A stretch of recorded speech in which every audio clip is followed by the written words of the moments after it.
Ok, meus amigos, então a gente viu as estruturas tradicionais, por favor, não esqueçam, linear, funcional, linha, staff, que é, na verdade, a junção das duas. Então essas são as estruturas mais tradicionais que a FCC gosta de cobrar de você.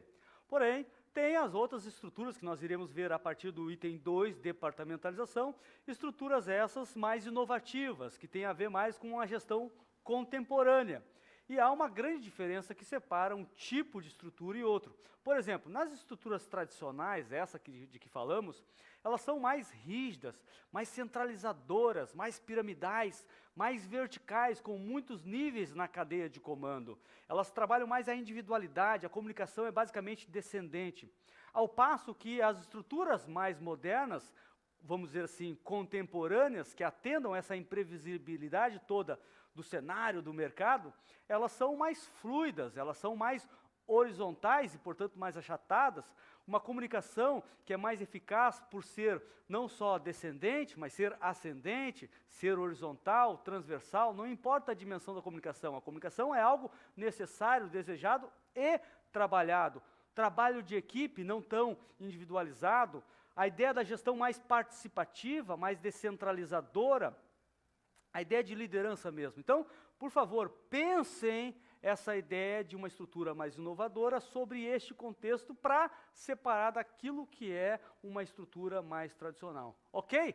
O assunto 2 diz respeito à departamentalização. A departamentalização é um assunto importante quanto da definição de uma estrutura organizacional.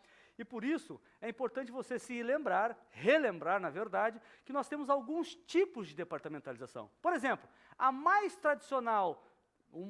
tradicional tipo de departamentalização é a por funções, funcional, que remonta lá do tempo de Fayol, 1916, e que ele dizia que toda organização, uma pela outra, tinha pelo menos 6 funções básicas. As funções técnicas, que na verdade seriam funções de produção, as funções comerciais, contábeis, de segurança, financeira e, por último, daí que vem a ideia da administração, as funções administrativas. Então, o primeiro grande tipo de departamentalização é funcional, porque tem essas áreas de especialização de uma empresa. Se tu pegares essas áreas todas que lhe falamos, produção, no caso atualizado, para o momento atual, produção, marketing, financeiro, administrativo, RH, TI, essas áreas são áreas de especialização de uma empresa que remontam, né, toda a sua estratégia de estrutura organizacional. Essa é a mais típica, mais tradicional, mais usual. Encontramos em praticamente todas as organizações. A questão toda é que na evolução da globalização, do mercado e da própria administração, novos arranjos, novos desenhos, novas arquiteturas e estruturas organizacionais foram surgindo. Entre as quais, então, as estruturas, os departamentos por projetos, por produtos, por área geográfica, baseado em clientes, por processos. Então, hoje, tu não encontra numa empresa apenas a funcional, tu encontra uma simbiose, uma composição de estruturas, de departamentos, cada um com uma ideia de objetivo, aquilo que melhor atende ao objetivo. Um exemplo clássico, se nós pegarmos uma grande empresa, a General Motors. A General Motors, na sua área de produção, de montagem, ela tem uma departamentalização do tipo por processos, porque é uma transformação desde a entrada, todo o processamento e a sua saída. Agora, ela tem, naturalmente, junto à presidência da GM, aqui em Gravataí, no Rio Grande do Sul, tu tem lá possivelmente a área de financeira, administrativa, de recursos humanos e comercial, ou de marketing, que é uma departamentalização, então, tradicional, funcional. Agora, é bem provável que tenha dentro do marketing, por exemplo, uma departamentalização por clientes. Cliente, pessoa física, cliente, pessoa jurídica, cliente, pessoa jurídica, pequeno porte, pessoa jurídica, grande porte, médio porte, enfim, tipos de departamentalização baseado nos tipos de clientes. Como também é possível, ou no marketing, ou na produção, ou em algum outro lugar na estrutura organizacional, nós temos a departamentalização por produto. Exemplo, o produto A, o Cobalt, produto B, o Onix, o produto C, o Prisma, produto D, o Cruze, imaginando que esses 4 produtos estejam na mesma montadora. Então, um departamento que só cuida do produto A, o outro que só cuida do produto B, o outro do produto C e o outro do produto D. Uma departamentalização por produto. Por projeto. Imagina a própria GM concebendo novos projetos para substituir, inclusive, esses que eu acabei de falar. Então, tu tem lá a equipe que está concebendo um novo produto para substituir o Cobalt. Então, tu tem uma equipe toda temporária de concepção de um novo produto. Agora, tu tem uma outra equipe temporária de um projeto para substituir o Onix, a outra para substituir o Prisma e a outra para substituir o Cruze. Uma em 2018, outra em 2020, enfim, uma estrutura departamental baseada em projetos, fundamentada em projetos. Uma única empresa, ela é possível que tenha esses vários tipos de departamentalização. Pode, inclusive, na área de marketing, ter uma departamentalização geográfica, ou na estratégia da matriz, de tu ter uma GM no Rio Grande do Sul, uma GM em São Caetano, se eu não me engano, uma GM em cada continente. Isso é uma estratégia de estrutura do tipo geográfico. Ou ainda, de uma forma menor, tu pegares a GM e desejar ter um tipo de cliente baseado em área geográfica. Um tipo de cliente, veja, uma departamentalização por clientes. Dentro da ideia de cliente, eu tenho uma departamentalização geográfica. O cliente Rio Grande do Sul, o cliente Santa Catarina, o cliente Paraná, região sul. Cada tipo de departamento tem suas vantagens e desvantagens, mas o fato é que a estrutura organizacional ela passa a ser complexa e cada tipo de decisão tem lá os seus porquês. Muito bem, pessoal? Departamentalização bastante importante. Finalizo apresentando a estrutura matricial. Lembram lá que a estrutura matricial é uma estrutura que combina outras duas. O que é típico? O típico é eu ter na vertical, eu ter uma estrutura funcional. O que eu posso pensar em termos de estrutura funcional? Por exemplo, um RH, um marketing e uma produção. Posso ter ainda financeiro, TI. Por outra estrutura, que eu vou chamar de horizontal. Nessa outra estrutura, é comum nós encontrarmos, então, ou por projetos, ou por produtos.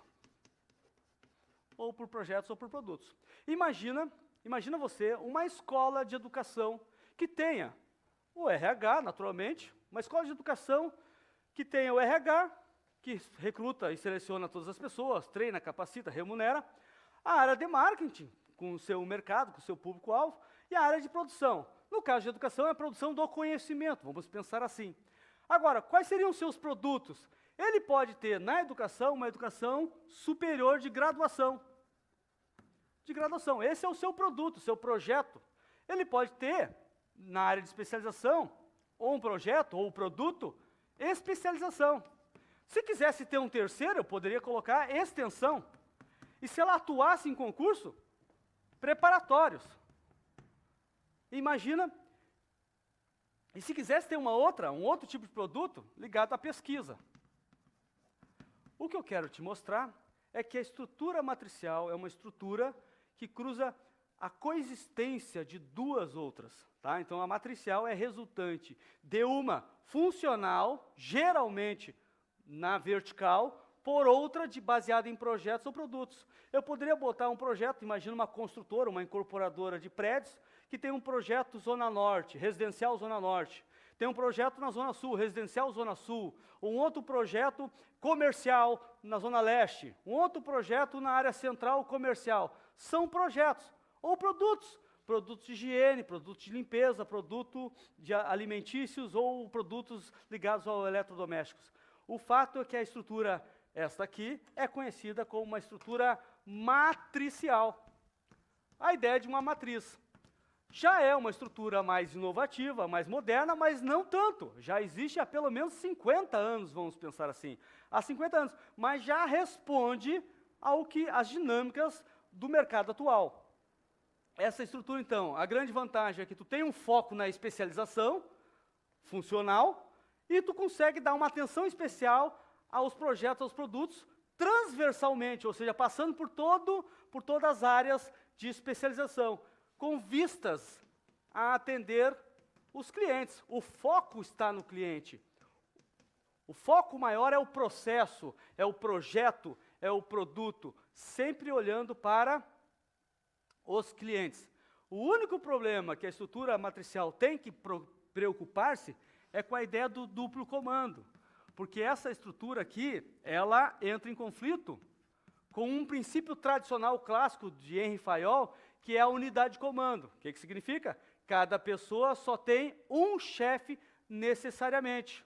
Um chefe a quem ele se reporta diretamente, imediatamente. Nas estruturas mais orgânicas, isso não é tão rígido.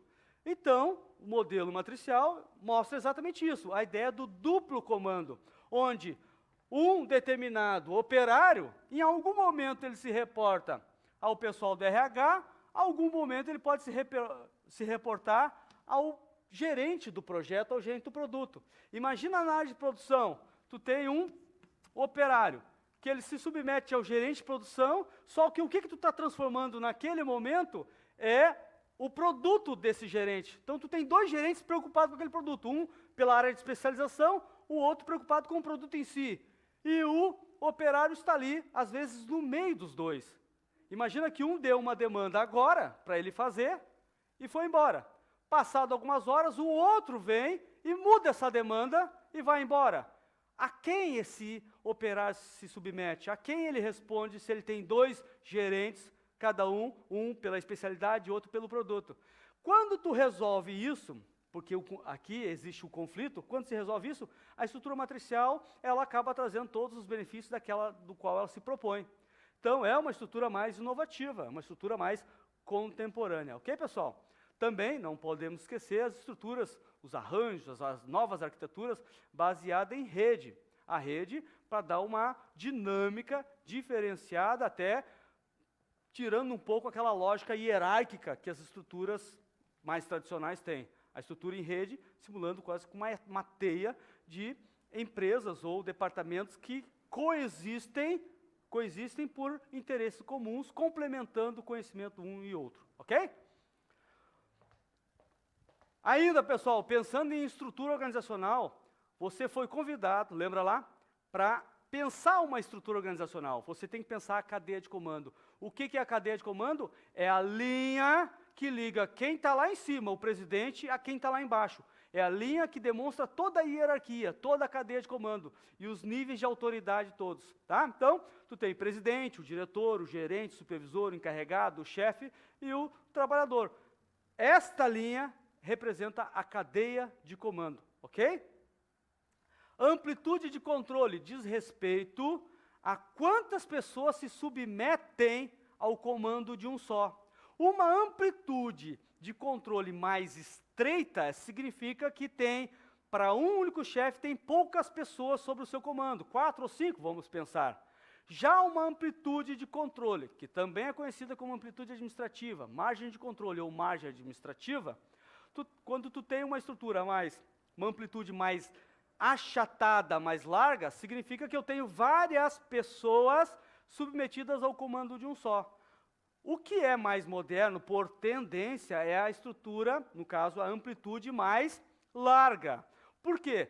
Quando eu tenho uma amplitude mais larga, mais pessoas sob o comando de um só, em detrimento de uma estrutura, de uma amplitude mais estreita, é sinal de que essa mais larga opera, vamos pensar assim, com uma ideia mais de equipe, de descentralização, de confiar nessas pessoas, dessas pessoas todas não ter aquela supervisão rígida do chefe ali em cima, que é o caso da estrutura mais estreita, e ao mesmo tempo numa empresa, olha só, numa empresa de 100 funcionários, eu tenho mais operários do que chefes.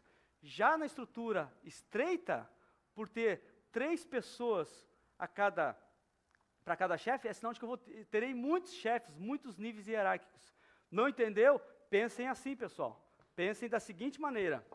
É importante isso quando a gente fala de estrutura organizacional. Por favor, pensem que se eu tenho 100 pessoas trabalhando na situação A, 100 pessoas, e mais 100 pessoas na situação B, e aqui eu tenho um chefe para 3 pessoas,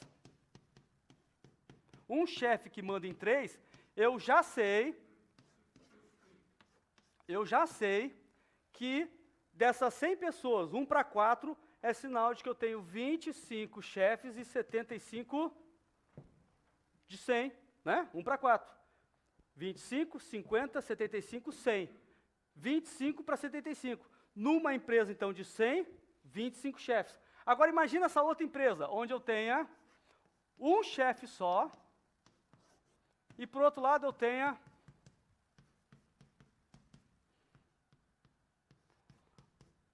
9. Eu tenho 9. Então, eu tenho, de 100, eu tenho 90 e eu tenho um chefe. Tá? Ou melhor, 10, um chefe. Essa é a proporção. Então, na empresa, com 100, por a estrutura ser mais estreita, eu terei muitos níveis hierárquicos. Isso é mais oneroso, é mais pesado para a empresa. Agora, numa estrutura mais achatada, mais moderna, eu tenho, numa estrutura com as mesmas 100 pessoas, eu tenho 10 chefes e outras 90, eu tenho mais pessoas trabalhando. Com a lógica de descentralização, delegação, confiança, trabalho de equipe, autonomia, menos supervisão. Aqui tem muita supervisão, as pessoas passam a não ter muita autonomia, o trabalho é muito formalizado, essa é a ideia. Logo, isso aqui tem mais a ver, óbvio que existem peculiaridades, mas isso tem mais a ver com as estruturas tradicionais, ao passo que essa tem mais a ver com as estruturas inovativas. Tá? Amplitude de controle, amplitude administrativa, margem de controle, margem administrativa diz respeito a este assunto. Uma outra coisa que é importante em termos de estrutura organizacional é você definir na sua empresa, que você está formulando a estrutura, o grau de centralização ou descentralização do processo decisório. Centralizar significa aonde é que está as grandes decisões. As empresas tradicionais são centralizadoras, geralmente no dono da empresa. O dono, estrutura linear, por exemplo. O dono decide e os outros só executam. Já numa estrutura mais orgânica, mais moderna, mais contemporânea, mais inovativa, com amplitude maior, existe um grau de descentralização. Com qual premissa? Com a premissa de que se confia mais nas pessoas, se empodera mais as pessoas e, portanto, se descentraliza o comando, se descentraliza o poder de decisão dessas pessoas. Então, uma estrutura mais descentralizada é uma estrutura que confia mais nas pessoas na base, que prepara mais as pessoas, que consegue dar mais velocidade na comunicação, na decisão. As pessoas conseguem resolver os problemas ali nos fatos, nas coisas acontecendo. Essas são as vantagens que se acredita na descentralização. Ou seja, quem está em cima decide grandes coisas, mas poucas. Poucas e grandes coisas. O pessoal mais na questão intermediária decidem as médias coisas já em média quantidade. E o pessoal de baixo decide boas decisões, não tão grandes, não tão complexas, mas tem poder de decisão. Ou seja, houve uma descentralização distribuindo conforme a complexidade, o grau dessa decisão. Diferente, então, do processo centralizado que praticamente quem está nos níveis intermediários ou de baixo não decidem absolutamente nada, só executam. Isso é moderno, isso é tradicional, isso é clássico. O inovador está na descentralização como tendência. Cada caso, um caso. Pois bem, pessoal, em termos de centralização ou descentralização, para finalizar, é importante você mentalizar a seguinte situação. A centralização, ela é boa, principalmente acreditando-se que quem está lá decidindo lá em cima é alguém mais experiente, é alguém com mais vivência, é alguém que tem uma visão do todo e tende a ser mais qualificado. Logo, essa pessoa decidindo, decide com mais qualidade.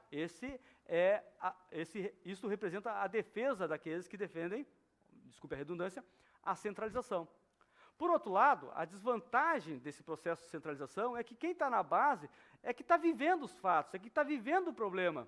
E se está vivendo os fatos, vivendo o problema, mas não decide, até ele conseguir uma decisão de quem está lá em cima, pode demorar muito tempo e nisso já perdeu o cliente. Então, qual é a desvantagem da centralização?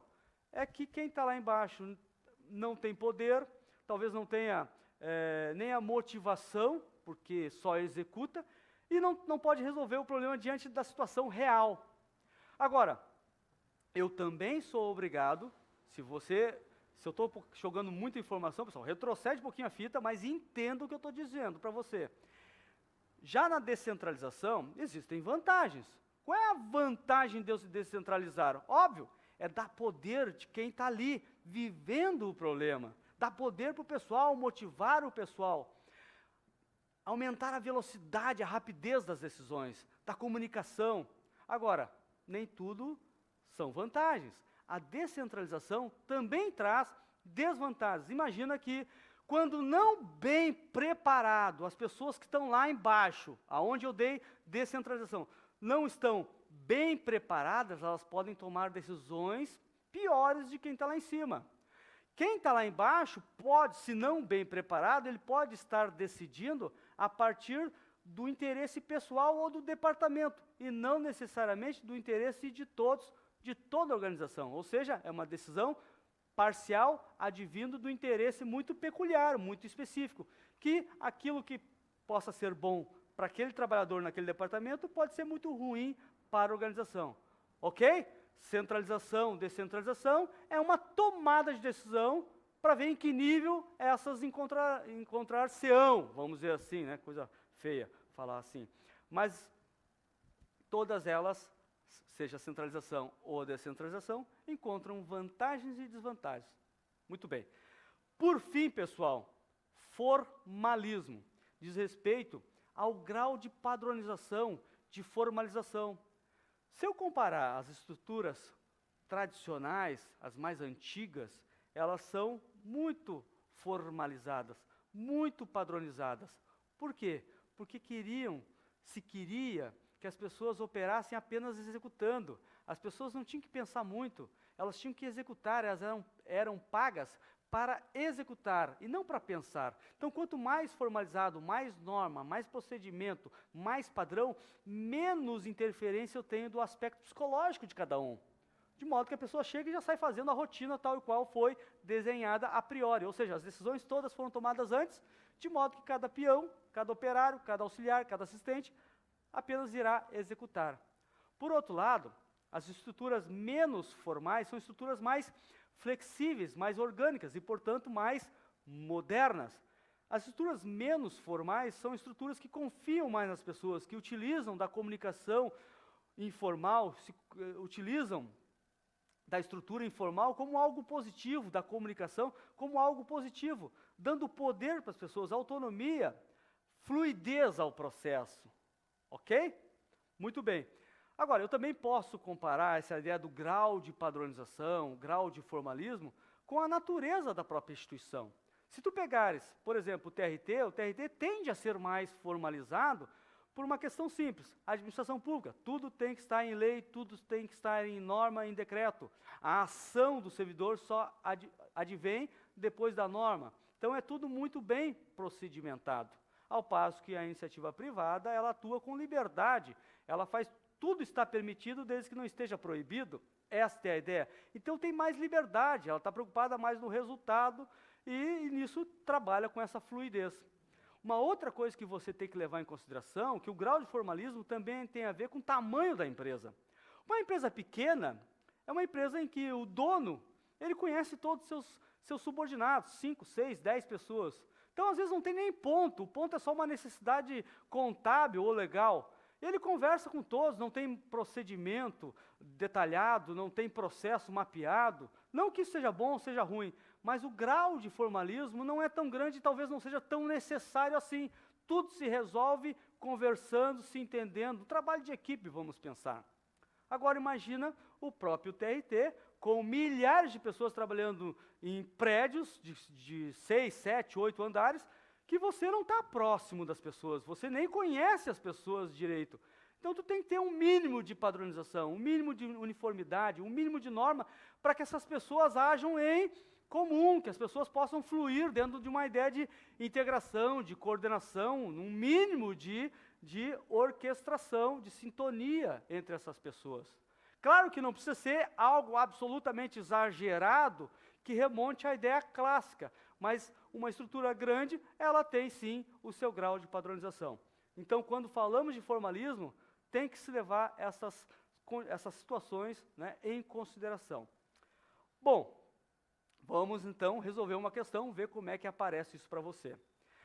Prova da FCC, TRT, 15ª Região, Campinas, Técnico Judiciário. Exatamente o teu concurso. Conceito de departamentalização das organizações corresponde a um conceito superado da divisão de atribuições. Olha, pessoal, a todo momento eu falei que as organizações modernas, contemporâneas, e a departamentalização faz parte de qualquer estrutura organizacional. Vejam, para você pensar uma estrutura organizacional, você tem que pensar na especialização do trabalho, na departamentalização, na cadeia de comando, na ideia de centralização, descentralização, amplitude de controle e formalismo. Tu não te livra dessas coisas. Logo, um conceito superado já está errado por essência, por princípio. Tá? Ao grupamento de atividades, quer dizer, departamentalização é um agrupamento ou grupamento de atividades, logicamente em órgãos, ou seja, em unidades. Bem como a divisão desses órgãos em unidades menores. Começa a lembrar de um organograma. Eu pego uma empresa e divido ela em órgãos. RH, marketing, produção. Estou agrupando uma série de atividades em torno do que é de RH. Estou agrupando uma série de atividades em torno do que é de marketing. Porque departamentalização, no caso funcional, é exatamente isso. Eu pego todas as tarefas e atividades que são homogêneas e deixo próximas num nível de especialização. Recursos humanos, tudo que tem a ver com os recursos humanos. Eu pego todas as atividades que têm a ver uma com as outras e deixo próximo da área de marketing, as atividades ligadas a isso. Então, eu tenho uma especialização em marketing. Muito bem. E eu posso, depois desse agrupamento, eu posso também dividir em departamentos menores.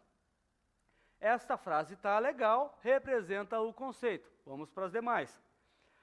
Então, o conceito de departamentalização das organizações corresponde à separação de funções em uma estrutura de plano de cargos e salários.